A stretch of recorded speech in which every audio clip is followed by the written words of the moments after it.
situations where we want to know where we're going, or we want to know what's going to be happening. Boy, if I can't think of a place, I could probably think of just the news that I saw today. Everyone is wondering, how is this stepping down from some of these coronavirus guidelines, stepping back, opening up the country? Some people are running around with no masks, some people are wearing masks. Everyone is totally confused as to what the future is going to look like. Even as a congregation, as a church, we're beginning to talk about what will it be like when we get together again. What will be different? Wearing masks, using hand sanitizer, not doing communion in the way we've normally done. We don't know what the future, but everyone wants to know what the future looks like. Everyone wants to know what's happening. One of my favorite stories is one that Billy Graham tells about Albert Einstein. Dr. Einstein was riding a train, and he was quite preoccupied with the work he was doing, and the conductor came along to get his ticket, the puncher's ticket, old time on the train. And the great scientist began rummaging around through his pockets and through his briefcase and looking around, and looked somewhat bewildered. He couldn't find his ticket. That's okay, says the conductor. We all know who you are, Dr. Einstein. I'm sure you bought a ticket. Don't worry about it. And then the conductor went on. The conductor was punching tickets down the aisle. He looked back and he saw Dr. Einstein down on his hands and knees, looking under his seat and around on the floor, obviously still looking for his ticket. And so the conductor went back and walked back to him and said gently, "Please, Dr. Einstein, don't worry. Don't worry about your ticket. I know who you are." Dr. Einstein looked up at him and said, "I too know who I am. What I don't know is where I'm going." We want to know what's happening next. We want to know that our future is secure. We want to know that in the future God will be with us, but in the future things will be better, or things will be in some way changed. We just don't know how.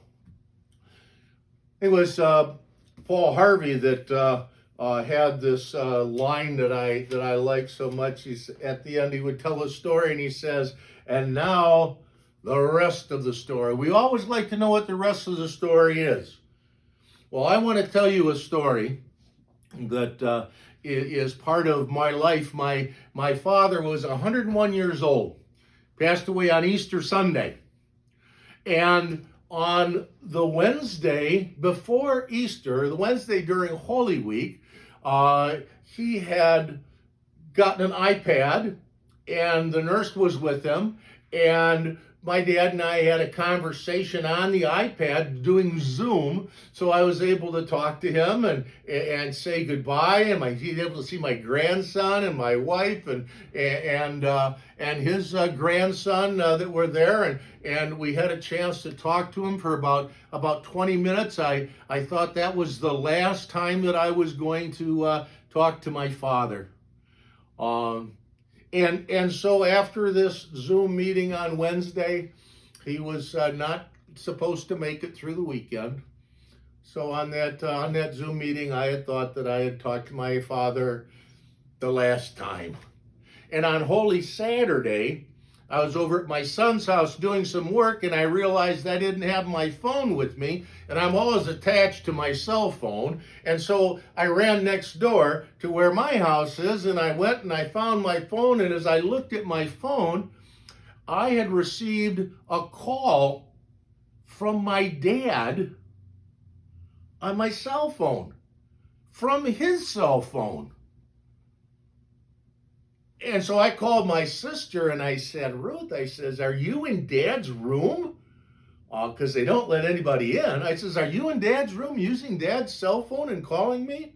And my sister says, "No, I'm not." She says, your brother Tim, just called me and asked the same question because he got a call from Dad. I says, wow. So I called the nursing home to find out what was going on. They all knew my dad there. I says, this is Paul Carlson. My dad's Earl Carlson. Oh, yeah. I says, I just got a call from my dad's cell phone. And she says, well, let me call down to the nurse's station and you call back in 5 minutes or call your dad's phone in 5 minutes. I says, okay. So I did, and the nurse answered, and the nurse said, your dad wanted to talk to you, and so he had asked me to call you, and you weren't there, but I will go into his room, and I will put the phone up to his ear, and you can talk to him. So this was Holy Saturday, the Saturday before Easter. My dad was very weak, so weak that he couldn't hold the phone, and his voice was very muffled and very weak as well. And so when she put the phone by his ear and said, this is Paul, my dad said, I love you very much. And I said, oh, she said, I love you very much as well. And I says, Dad, I'm going to miss you so much. He says, I will miss you too. And then I said, Dad, I don't know how you managed to arrange dying on Easter weekend. I says, that's absolutely amazing that you're so close to death, right? On the resurrection day. And he said, I am looking forward to going home to my Lord. I says, I know you are. I know you are. And we talked a little bit more about Easter and what the promise of Easter meant. And then I said, you know, Dad, I said, one of the most difficult things that I'm going to do in my life is to hang up, because I know this will be the last time I will hear your voice and the last time you will say anything to me. I says, I just have a difficult time hanging up. I can't hang up. And my dad said, there was a little boy who was hungry, and he told his mother